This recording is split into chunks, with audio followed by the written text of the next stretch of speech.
Ya itu saya kan nggak, adik saya ini kan bukan anak kecil juga ya, maksudnya salah pergaulan kah, salah tempat kah, salah apa saya nggak tahu. Tapi ini kan hikmah. Saya kira ada hikmahnya semua. Baik buat adik saya, baik buat kita keluarga gitu kan. Saya kira teguran juga.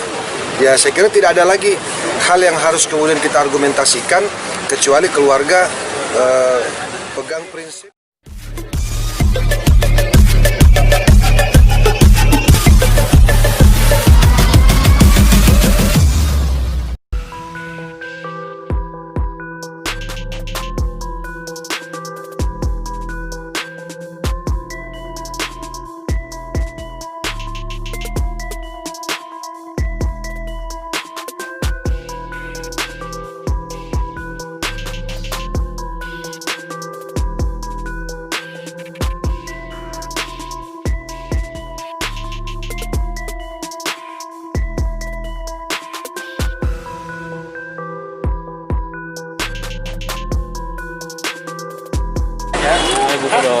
Terkait pemberitaan soal adik yang ditahan seperti apa?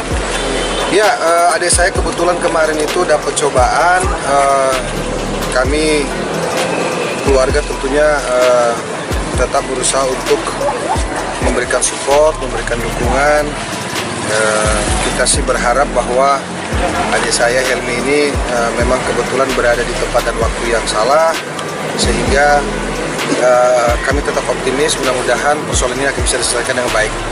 Tapi tentunya kami di sini juga sangat menghormati, menghargai proses-proses hukum yang sedang berjalan sekarang. Kami tidak akan melakukan intervensi-intervensi, namun kami berdoa, kami yakin bahwa dengan kesabaran baik dari adik saya sendiri Helmi dan juga keluarga, saya kira akan ada jalan yang baik untuk persoalan ini. Tapi keluarga udah nengokin belum sih? Kebetulan saya udah sempat datang waktu itu, dan memang karena aturannya belum boleh dibesuk dengan alasan protokol kesehatan, saya kira harus kita hormati juga, dan memang suasananya sedang pandemi. Jadi kemarin belum sempat ketemu, tapi saya sudah coba minta tolong sama penjaga waktu itu, kira-kira dimungkinkan nggak kalau saya mau video call dengan adik saya gitu. Jadi jaraknya deket banget, misalnya di sini datang di parkiran, katakanlah di sebelah sini nih, tempat tahanannya. Ya udah ngobrol, saya lihat adik saya juga alhamdulillah dalam keadaan sehat. Dia bilang udah abang nggak usah khawatir, saya sehat-sehat, baik-baik. Saya tanya ada yang mau dibawain nggak gitu kan? Kebetulan adik saya ini kan suka ngemil. Jadi buat teman-teman wartawan yang lama udah tahu pasti adik saya kan. Jadi seperti itu. Tapi kronologis yang abang tangkap sendiri seperti apa, Bang? Ya kronologisnya tentunya kita lihat bagaimana hasil preskon dari teman-teman BNN ya, baik BNNP Sulteng maupun BNNP Sulut Makassar. Saya kira saya tidak boleh menebak-nebak ya, saya tidak boleh menebak-nebak. Cuma kalau yang saya tahu, Helmi ada di dalam satu tempat, bisa terjadi penggerbekan, dan tentu adik saya ada di dalam situ. Saya nggak tahu apakah di dalam situ adik saya sedang menggunakan narkoba atau memang hanya kebetulan ada di tempat itu. Saya kan kita juga nggak tahu, jadi kita tidak boleh menduga-duga. Kita tunggu saja nanti hasil berita acara pemeriksaan kan seperti apa. Tapi pas video call ada pergaulan adik seperti apa? Gimana? Tapi pas video call sendiri ngobrolin apa sih adik? Ya apa kabar, gimana?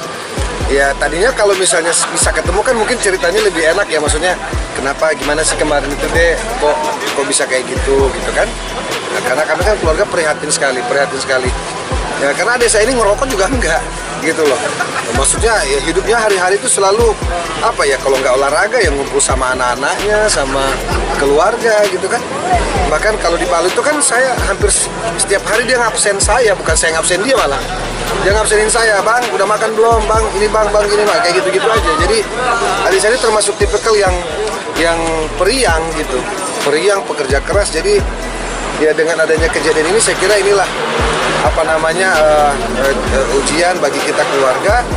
Kita prihatin, kita juga nggak nyangka, tapi kami yakin insya Allah persoalan ini bisa diselesaikan dengan baik tanpa mengesampingkan norma-norma hukum yang ada. Hasil tes urinnya sudah diterima, Pak? Iya, kalau kita dengar dari hasil preskon sih memang hasil tes urinnya positif. Bisa dibilang salah pergaulan? Ya itu saya kan nggak, adik saya ini kan bukan anak kecil juga ya, maksudnya salah pergaulan, salah tempat, salah apa saya nggak tahu. Tapi ini kan hikmah. Saya kira ada hikmahnya semua. Baik buat adik saya, baik buat kita keluarga gitu kan. Saya kira teguran juga. Ya saya kira tidak ada lagi hal yang harus kemudian kita argumentasikan kecuali keluarga pegang prinsip yang pertama bahwa masalah keluarga adalah masalah kita semua. Sehingga kita harus bersatu bagaimana kemudian menguatkan adik kita, bukan justru menyalahkan, bukan justru kemudian meninggalkan gitu kan, apalagi tidak peduli. Jadi saya sebagai kakak tetap pasang semangat untuk adik saya gitu kan, tetap kita harus siap apapun yang terjadi buat bagaimana adik kita ini kemudian bisa menyelesaikan persoalan dengan baik. Orang tua sendiri seperti apa? Sudah tahu semua. Ya alhamdulillah ya Pak, mana ada sih orang tua nggak sedih lihat pemberitaan seperti itu, pasti sedih. Ya saya sebagai kakak yang dituakan gitu kan, ya artinya maksudnya ya kita berusaha untuk menenangkan orang tua lah. Udah papi mami tenang aja, kita ini biarlah kami ini anak-anak yang mengurus kan, seperti itu. Nyaman? Untuk keluarga si ponakan dari Asia, terus istri dari Helmi. adiknya. Iya, istrinya ponakan saya, anak-anaknya Helmi. Ya, alhamdulillah sih saya kira saya sudah panggil, saya sudah ngobrol gitu kan, termasuk sama mertua juga, mertua beliau, saya sudah ngobrol.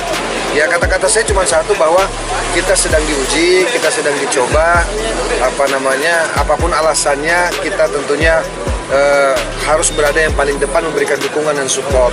Persoalan salah atau benar itu kan urusan nanti melihat proses hukum yang ada. Ya, katakanlah kalau memang ini nanti sampai ke pengadilan misalnya gitu kan, ya kita lihat nanti hasilnya seperti apa gitu. Ini kan masih berproses, pemeriksaan masih berproses. Kita hormati itu, pastikan butuh waktu.